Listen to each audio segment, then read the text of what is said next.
Question number 7. Mahi purchases 0.25 kg of beans. Mahi purchase करती है 0.25 kg beans, 0.3 kg of carrots, 0.5 kg of potatoes, 0.2 kg of capsicums and 0 ginger. ये सारी चीजें माही purchase करती है. Calculate the total weight of item she bought. हमें बताना है टोटल वेट आइटम का कितना होगा जो उसने खरीदा है. टोटल वेट बताने के लिए हम क्या करेंगे, इन सबको ऐड. 7. हमें क्या बताना है, टोटल वेट. हम लिखेंगे टोटल वेट के लिए हम सबको ऐड करेंगे. The total weight of the items Mahi bought. Total weight जितने भी आइटम माही ने खरीदे थे उनका. सबसे पहले उसने क्या खरीदा था, 0.25 kg बीन्स. उसके बाद 0.3 kg carrot, 0.5 kg potato, 0.2 kg capsicum, 0.05 kg ginger. ये सारे आइटम्स खरीदे थे उसने. अब इन सबको ऐड करेंगे. ऐड कैसे करेंगे देखिए, 0.25 पॉइंट के नीचे पॉइंट आएगा, 0.3, 0.5, 0.2, 0.05. जो जिस बीच बचा है आप उसमें 0 लगा सकते हैं. 5 और 5 10. यहाँ क्या आ गई 0, 1 कैरी. 2 और 1 3, 3 और 3 6, 6 और 5 11, 11 और 2 13, 1. यहाँ पे क्या है सारे में 0, तो 1 का 1, पॉइंट का पॉइंट कितना आ गया 1.30 kg. 1.30 kg मतलब 1.3 kg. आप इसे ये भी लिख सकते हैं 1.3 kg.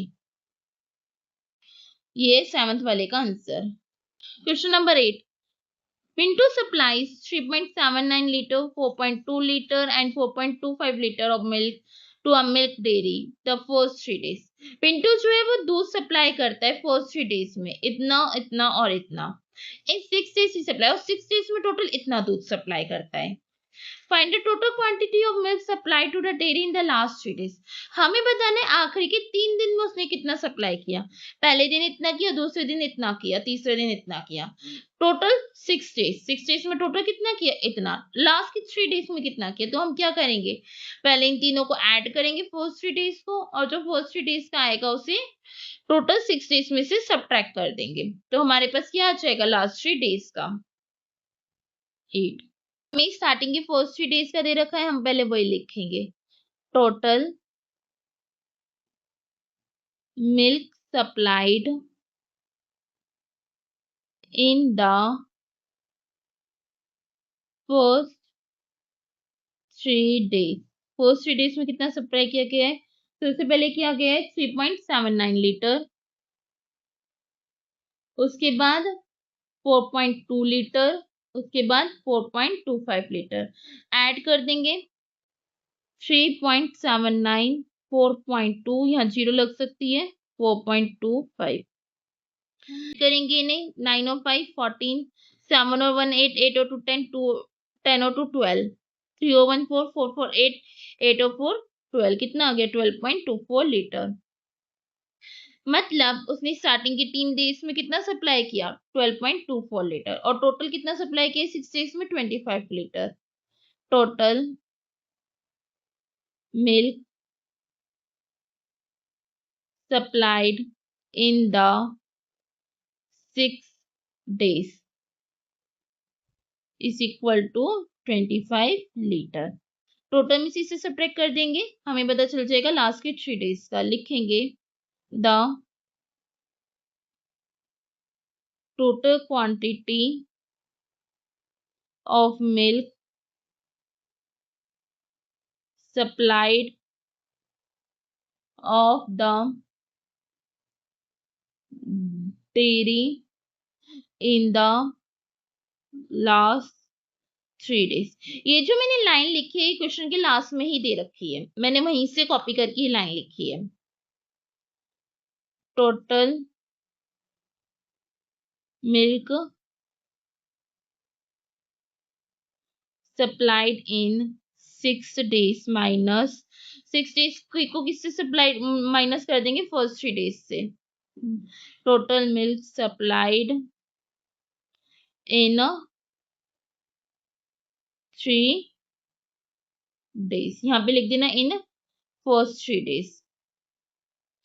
25 litre minus 12.24 litre, subtract करेंगे कितना आएगा 12.76 लीटर. कैसे मैं सब्ट्रैक्ट करना भी बता देती हूँ.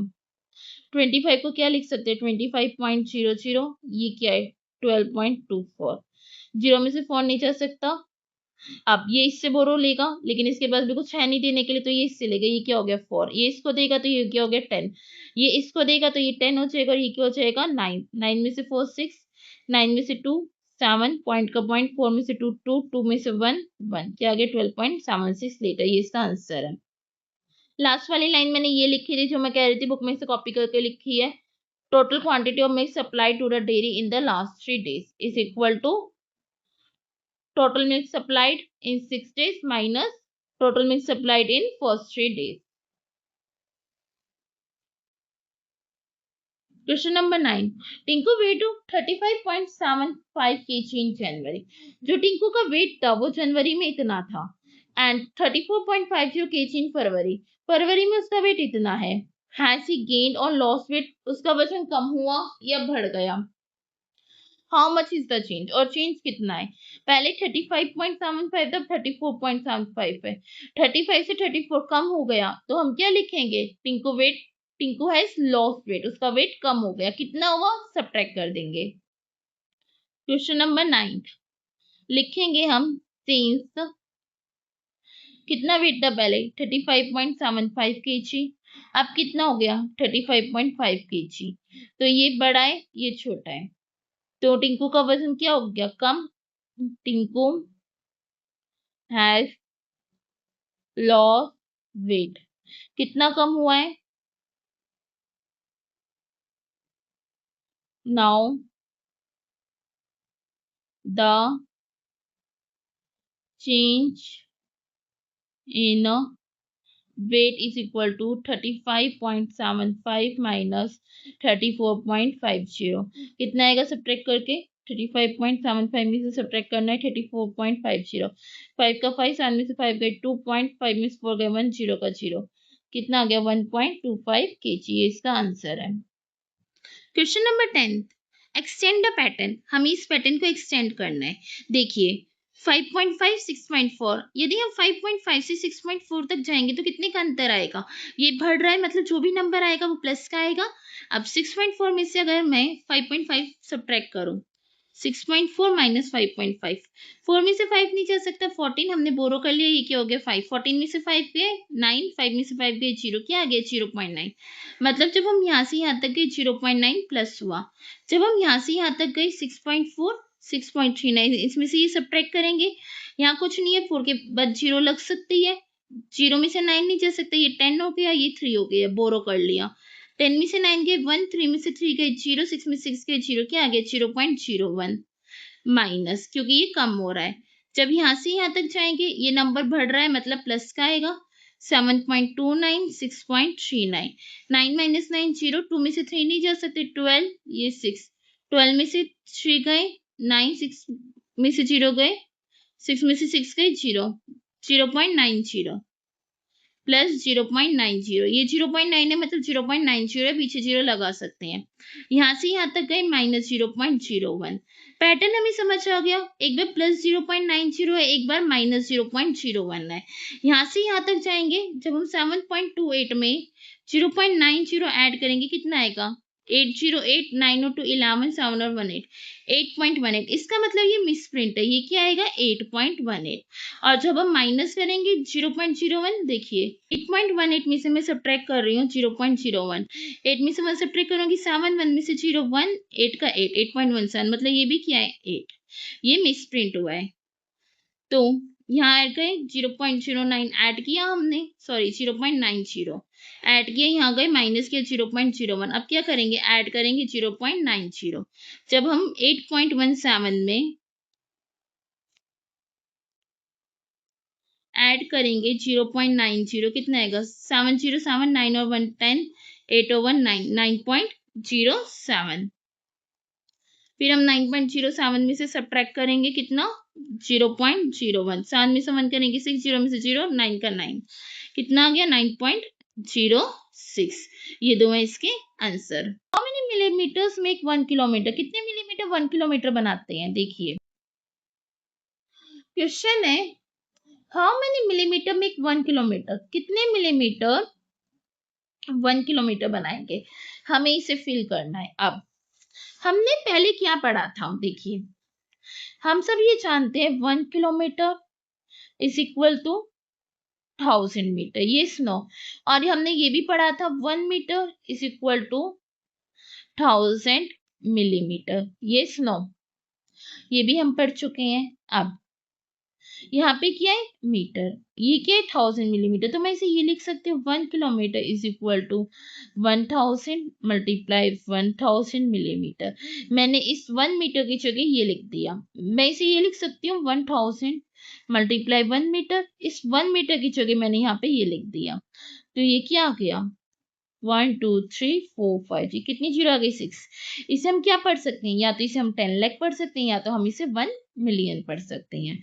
1 kilometre is equal to 1 million metre, या 1 kilometre is equal to 10 lakh millimetre. कैसे 1 टाइम्स 100 1000 10,000 लाख 10 लाख, और अगर इंटरनेशनल फॉर्म में रीड आउट करेंगे 1 times 100 1000 10,000 100,000 million. 1 million equal to 10 lakh होता है, 1 kilometre is equal to 1 million millimetre, या 1 kilometre is equal to 10 lakh millimetre, ये है इसका आंसर।